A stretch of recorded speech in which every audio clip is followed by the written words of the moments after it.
Olá, meu irmão, minha irmã, que a graça e a paz do bom Jesus seja com você, que bom estarmos juntos mais uma vez em aula Escola Bíblica Dominical. Estamos estudando a respeito de Cristo, da pessoa de Cristo, da sua obra e do seu ministério. Estamos na lição número 4 e hoje nós vamos estudar sobre Jesus Cristo, Deus. Nós vamos ver as evidências dos evangelhos para essa afirmação.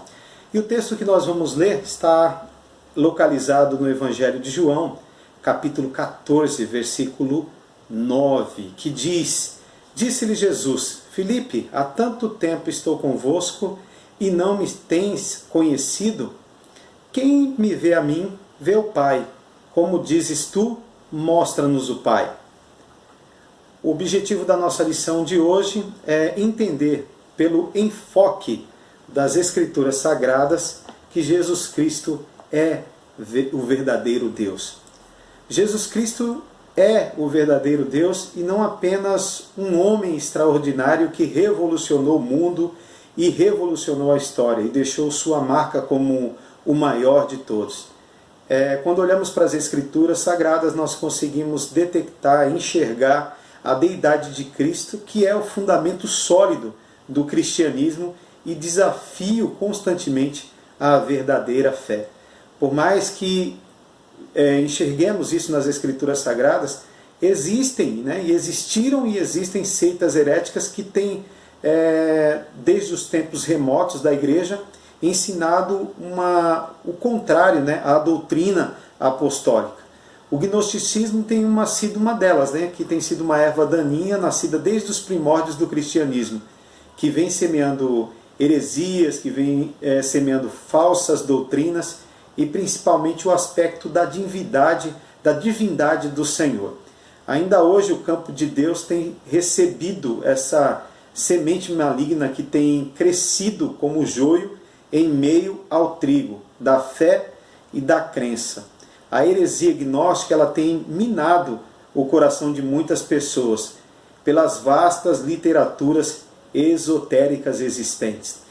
Mas quando nós olhamos para as Escrituras Sagradas, nós vemos e enxergamos de fato, isso é convicção, que Jesus é Deus, da mesma essência do Pai e da mesma natureza do Pai. Ele é pleno de divindade e não devemos ser enganados com essas filosofias e sutilezas humanas.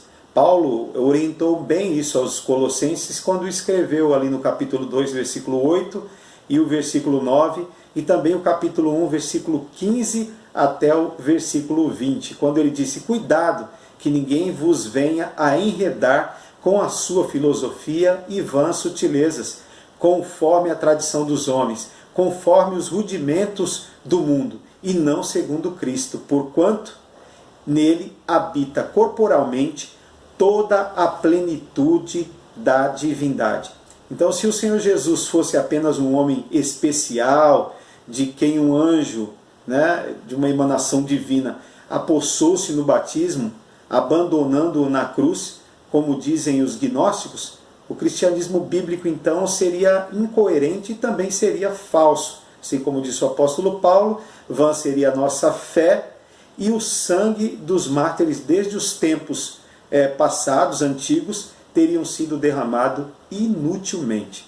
Então as duas lições, a 4, que nós estamos conversando hoje, e a lição número 5, que vamos aí também passar a estudar, nos ajudarão a entender melhor a maravilhosa doutrina da divindade de Jesus Cristo, para que o nosso coração seja fortalecido e também edificado pela fé. Então sua formosura divinal ela é descrita poeticamente, também no Antigo Testamento. Então, pontuando a certeza e a convicção de que Cristo é perfeitamente homem, mas também perfeitamente Deus. O primeiro ponto da nossa lição vai falar sobre o testemunho de João Batista, que está localizado ali em João, Evangelho de João, capítulo 1, do versículo 15 até o versículo 36. Então, João Batista ele foi o precursor de Cristo e testemunhou do Messias aos judeus com verdades profundas e também com verdades claras. Este é o de quem eu disse, falou João, o que vem depois de mim tem, contudo, a primazia, porquanto já existia antes de mim. Outras declarações de João, que Jesus é Deus, e nós vamos falar a respeito delas agora. Primeira, que Deus é eterno, que já existia antes de mim, e também está localizado aí no Evangelho de João, no capítulo 1, versículo 15 até o 36. Então sabemos que João nasceu fisicamente antes de Jesus, portanto tinha mais idade que ele. Então não se trata do nascimento humano. Deus unigênito, o Deus unigênito que está no seio do Pai, está localizado ali em João, capítulo 1, versículo 18. Então há duas pessoas aqui distintas, que são chamadas Deus, o Pai e o Filho. Sabemos que não há dois deuses.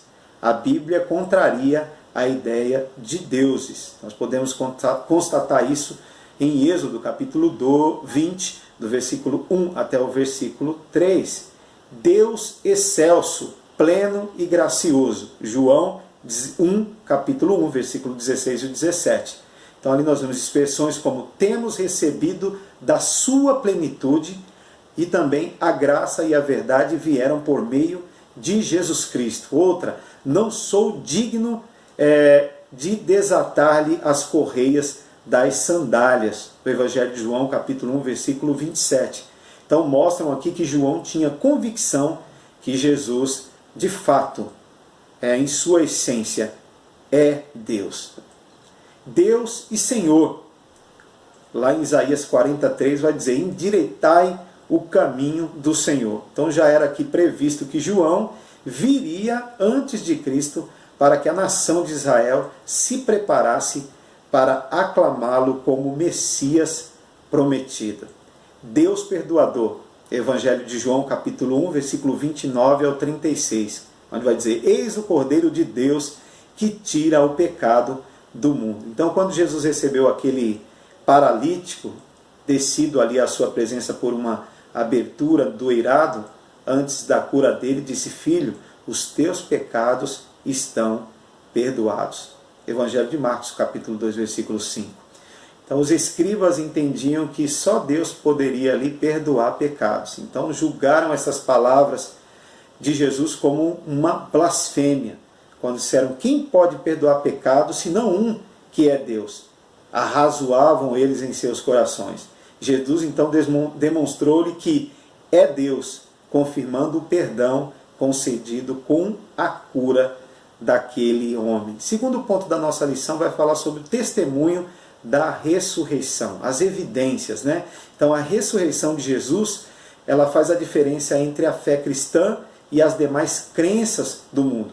Temos um Cristo do qual não se encontram no túmulo, né? E nós citamos constantemente isso. Seus restos mortais não estão lá. Por quê? Porque ele ressuscitou. E os anjos disseram às mulheres que foram ver o sepulcro onde puseram ali o corpo de Jesus, ele não está aqui, ressuscitou. Como tinha dito, vinde ver onde ele jazia. Mateus 28, 6. Vejamos algumas evidências da sua deidade através da sua ressurreição. Primeiro, a sua autoridade é divina, Mateus 28, 18. Então Jesus declara nesse versículo que toda a autoridade lhe foi dada no céu e também na terra. Então ele tem autoridade sobre a morte e por isso ele ressuscitou a si mesmo e ressuscitará o crente pelo seu poder. Ele também tem autoridade sobre os demônios e o seu líder Satanás. Sem a permissão do Senhor, o inimigo não pode tocar em nenhum fio de nosso cabelo. Ele também tem autoridade para salvar. Sua autoridade, então, é reconhecida com adoração.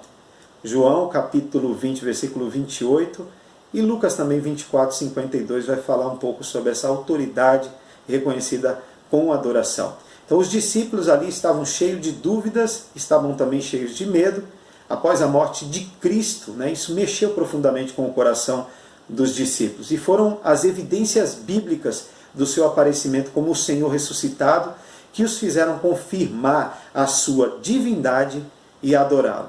Lembra de Tomé? Tomé claramente o chama seu Senhor e seu Deus, lá em Lucas 24, 52, quando ele diz, Senhor meu e Deus meu. Olha só que afirmação poderosa, né? Uma convicção de fé. Lucas diz o que os 11 e os outros com eles, que estavam com eles ali, o adoraram. Então eles, adorando-o, voltaram para Jerusalém, tomados de grande alegria, de grande júbilo. Terceiro ponto da nossa lição vai falar sobre o testemunho ou declaração de João, o apóstolo. Ali em João capítulo 20, capítulo 21 e também no capítulo 1, do versículo 1, o tão conhecido versículo 1 ao versículo 14. Então o Espírito Santo inspirou aqui João para testemunhar nos seus escritos sagrados a pessoa de Jesus e a sua divindade. No fim do seu evangelho, João declara com beleza ímpar fatos e feitos gloriosos sobre o Cristo ressurreto, o Cristo vivo. Diz ele, no capítulo 20, no versículo 30, na verdade, fez Jesus diante dos discípulos muitos outros sinais que não estão escritos nesse livro. Então nós sabemos que o ministério de Jesus ele foi realizado durante 3 anos e nele o Senhor fez maravilhas e sinais inumeráveis, né? Muitas maravilhas, muitos prodígios, muitos sinais, mais do que qualquer outro. Então, pelas declarações do apóstolo João, nós podemos deduzir que ele era mais do que um homem, ele era Deus. Então, aqui nós vamos ver e falar um pouco a respeito dos efeitos e sinais que Jesus mostra da sua divindade. Ainda no Evangelho de João, João diz que no seu tempo os livros não podiam conter os relatos da obra de Jesus.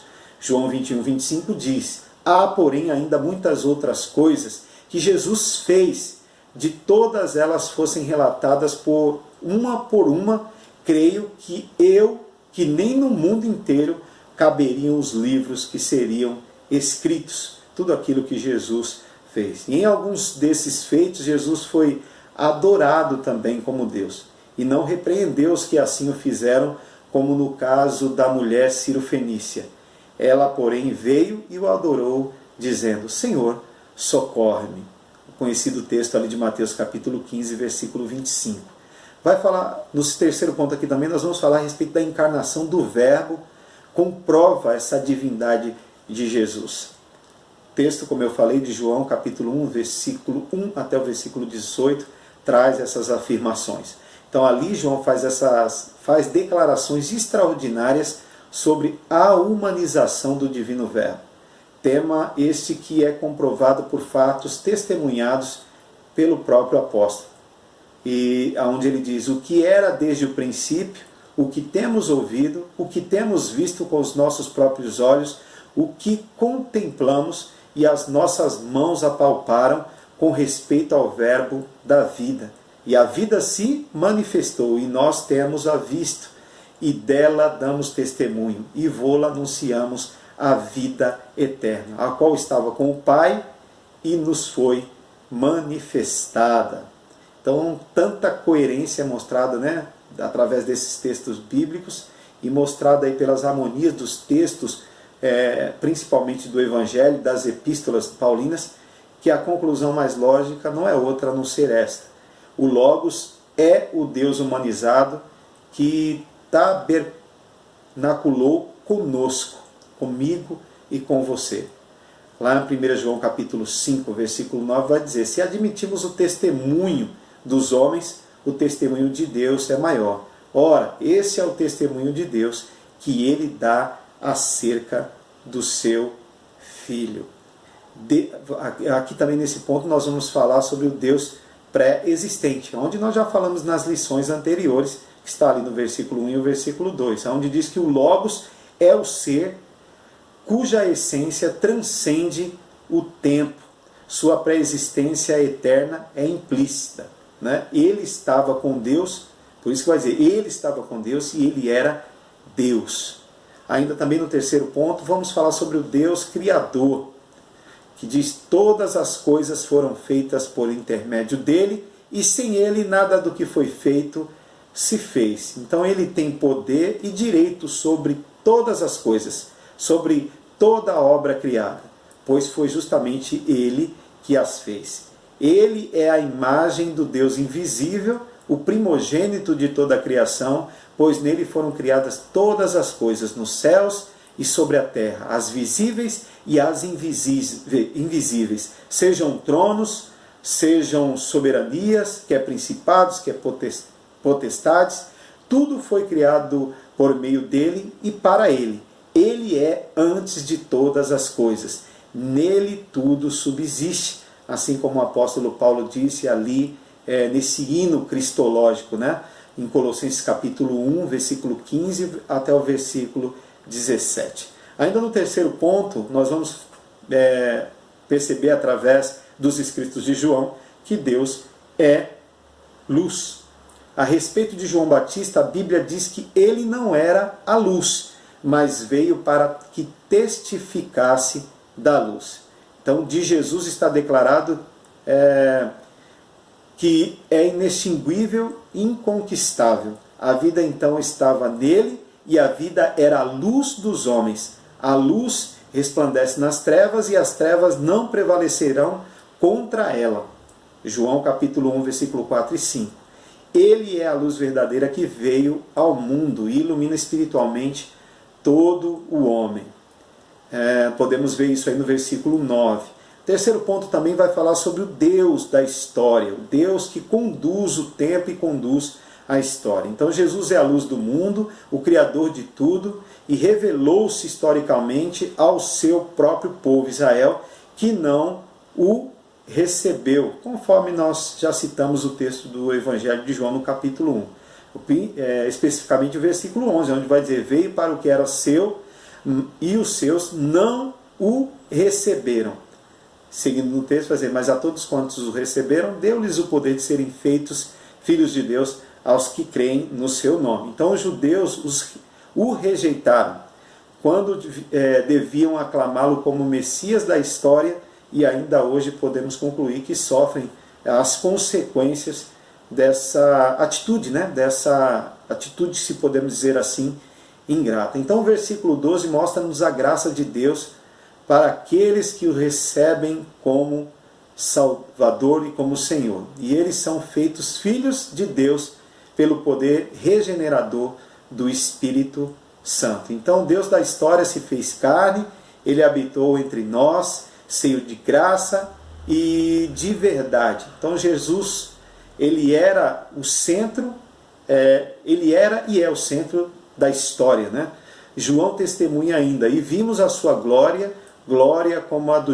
unigênito do Pai, cheio de graça e cheio de verdade. Então, a glória do Shekinah aqui, em Êxodo 40, de 34 a 38, foi vista então pelo evangelista João, por Pedro e Tiago, no Monte Santo, com a majestade e também com poder, como no tempo de Moisés, Mas na pessoa do Deus humanizado é acompanhada ainda mais de graça e de verdade.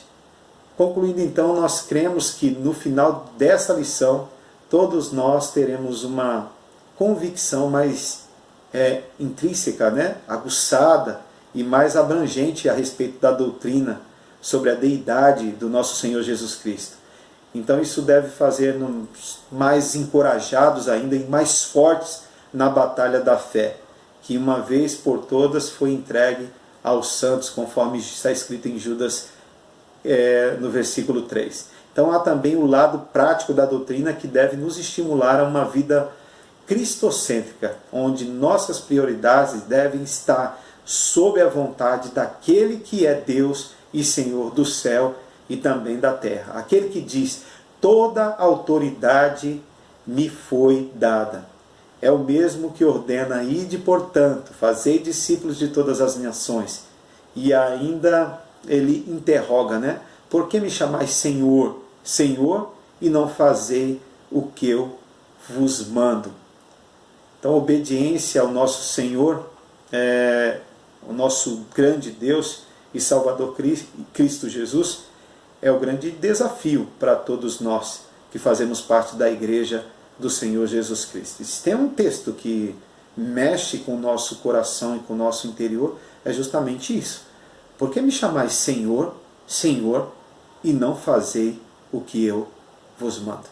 Que Deus abençoe sua vida, meu querido irmão, minha querida irmã, que você tenha um lindo domingo de paz, de bênçãos, e aproveite o máximo aí, né, nessa data festiva, onde é comemorado o Dia das Mães. Sabemos que o Dia das Mães são todos os dias, mas esse dia foi estabelecido para que se concentrassem as nossas homenagens. Mas tenha consciência disso, que todo dia é dia de homenagear alguém, de demonstrar o seu amor, seu carinho por alguém que você ama.